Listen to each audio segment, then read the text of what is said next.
സ്വർഗനാട്ടി സൂര്യചന്ദ്ര താരങ്ങളെ കടന്നു സ്വർഗനാട്ടി ആ പഴുമ്പു നദി തീരെ ജീവവൃക്ഷത്തിൻ തണലിൽ സ്വർഗവീട്ടിൽ എത്തുവാൻ കൊതിച്ചിടുന്നേ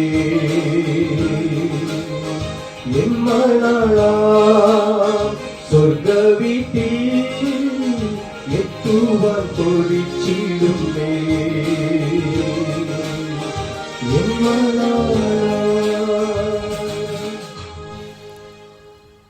ദൈവനാമത്തിന് മഹത്വമുണ്ടാകട്ടെ.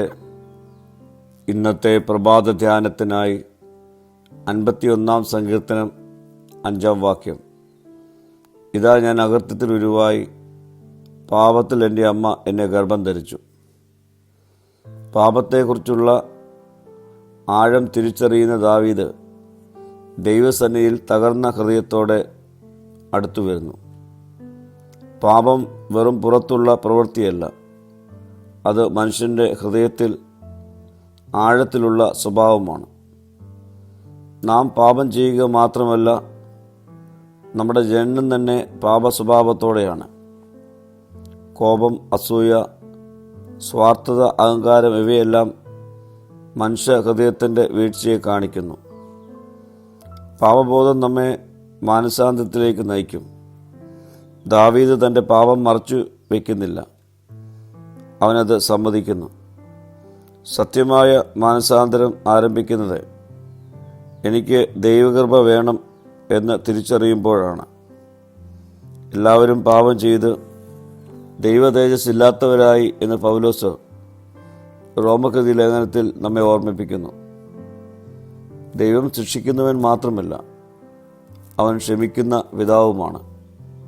യേശുക്രിസ്തു മുഖാന്തരം നമുക്ക് ശുദ്ധീകരണവും പുതുജീവിതവും ലഭിക്കുന്നു.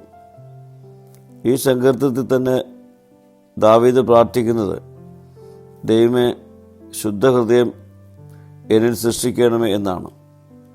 ഇന്ന് നമ്മുടെ ഓരോരുത്തരെയും പ്രാർത്ഥനയായി ഇത് മാറ്റപ്പെടണം. പ്രിയമുള്ളവരെ, ഇന്നത്തെ വാക്യം നമ്മെ പഠിപ്പിക്കുന്നത് നാം പാപിയാണ്.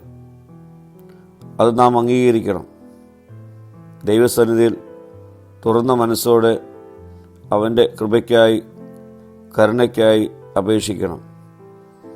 അവൻ നമ്മെ ശുദ്ധീകരിക്കുവാനും വിടുവിക്കുവാനും ശക്തനാണ്. ഈ കർത്താവിൻ്റെ സന്നിധിയിൽ അനുതാപത്തോടെ നമുക്കടുത്തു വരാം. പ്രാർത്ഥിക്കാം. കർത്താവേ, എൻ്റെ ഹൃദയത്തെ ശുദ്ധീകരിച്ച് വെണ്മയുള്ളവനാക്കി എന്നെ തീർക്കണമേ. മഹത്വം നീ എടുക്കണം. യേശുവിൻ്റെ നാമത്തിൽ തന്നെ. ആമീൻ.